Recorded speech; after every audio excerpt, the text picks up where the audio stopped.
bagi saya orang Indonesia yang komunal ini, mobil tuh kerap kali dipinjem sama saudara untuk antar ke bandara mungkin. Atau mobil tiba-tiba jadi transportasi untuk wisata bareng keluarga. Atau kalau lagi ada acara besar, mobil tiba-tiba dipinjam untuk beli ini itu, untuk angkut ini itu. Dan kalau aja dari dulu ada mobil ini dan saya punya mobil ini, pastinya nggak jadi masalah sama sekali.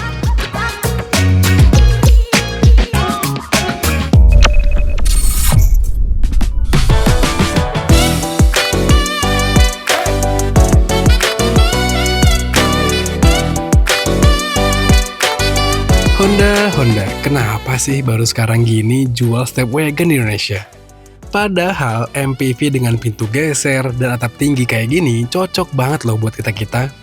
Apalagi mobil ini kan harga jualnya masuk akal banget dan tergolong kompetitif loh kalau dibandingkan dengan kompetitornya. Step wagon EGV atau step wagon hybrid praktis menantang langsung Serena e-Power di kelasnya. Mobil yang sama-sama bermain di kelas MPV tertinggi, pintu geser, dan hybrid. Apalagi harganya juga mirip-mirip ya, tadi kita ceritain. Kami sempat ngasih Serena e-Power Detik Auto Editor's Choice.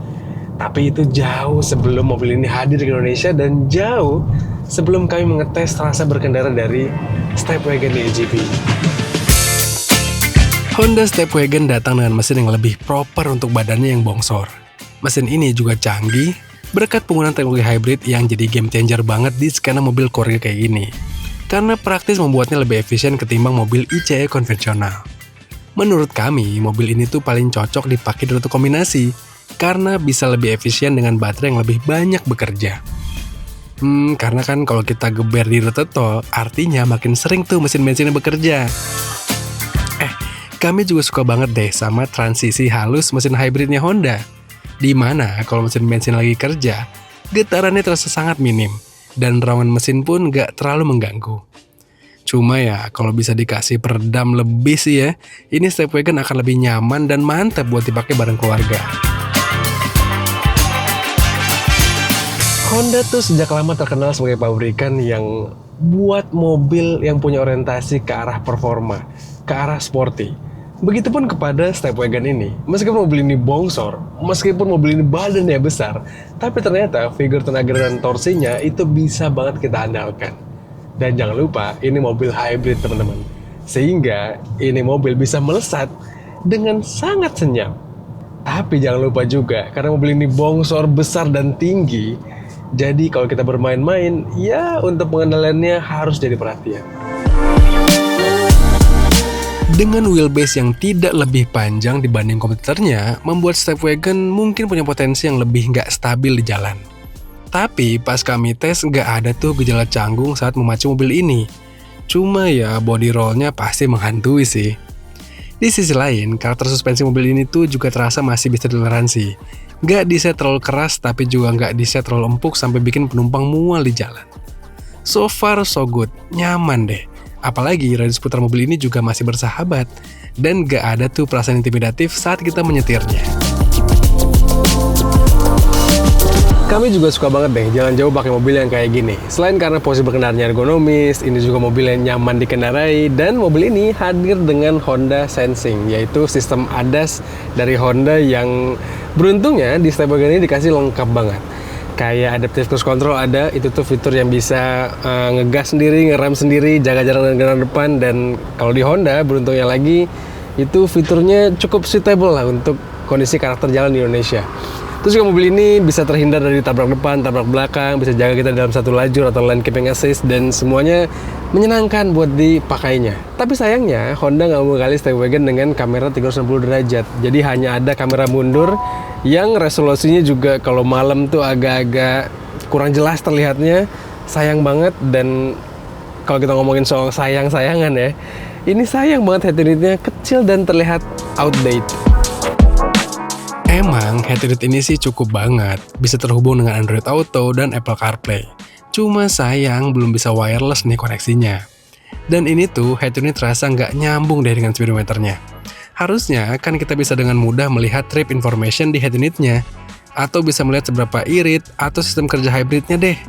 Tapi sayang ya, semuanya harus dikontrol dan dipantau lewat layar speedometernya ini. Tapi ngomongin fitur, kami tuh suka banget deh sama pengaturan AC-nya dan transmisi di Stepwagon ini. Karena unik banget. Dan ini, AC-nya udah bisa mantau partikel udara di dalam kabinnya. Sebagai penumpang yang paling belakang, juga ternyata nyaman deh di Honda Stepwagon ini. Ini saya punya tinggi 170 cm dan posisi jok depan nggak diset paling mundur atau paling maju, tepatnya di tengah-tengah lah. Bahkan kalau maju dikit lagi masih bisa nyaman. Tapi ini lihat, ruang kakinya masih lega teman-teman. Ruang kepala juga ini karena model atapnya tinggi ya, jadi aman banget. Terus di belakang sini yang paling saya suka adalah fasilitasnya masih banyak, lengkap. USB ada, jendela luas, AC juga ada di sini. Dan untuk jalan jauh rasanya oke lah, meskipun ini tuh modelan alas dari jok ini tuh kurang maju sedikit aja. Jadi kaki saya sih sedikit agak gantung nih. Kalau agak lebih maju dikit lagi rasanya nyaman lah. Tapi kalau kita nggak mau pakai bangku baris gede ini, bisa kita lipat aja dengan mudah. Dan ini akan memberikan ruang yang sangat-sangat besar. Bahkan nih kalau kita mau bawa motor atau bawa sepeda, ini sih aman banget ya.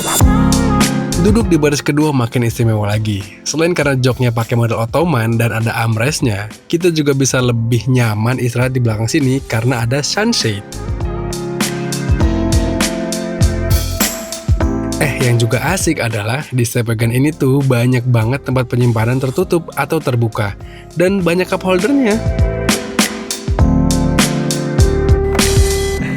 Ya memang Honda Stepwagon ini tuh bisa dibilang mobil yang fleksibel banget. Cuma sayang ini tuh mekanisme pembukaan atau buka tutup dari pintu bagasinya itu nggak sepraktis Stepwagon yang generasi sebelumnya. Dimana Stepwagon tuh sebelumnya dikasih pintu belakang model waku-waku door namanya.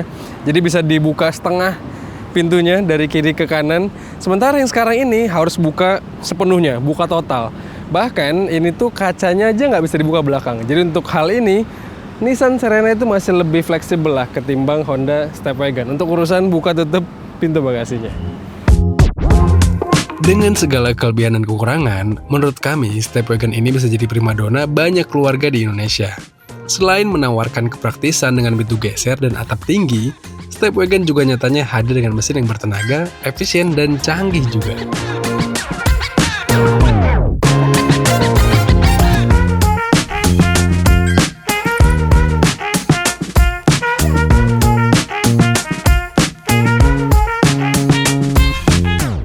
Begitulah tes lengkap kami soal Honda Stepwagon ini. Dan menurut kalian gimana? Kalau kalian punya budget 600 jutaan, apakah kalian akan membeli mobil ini atau memilih kompetitornya?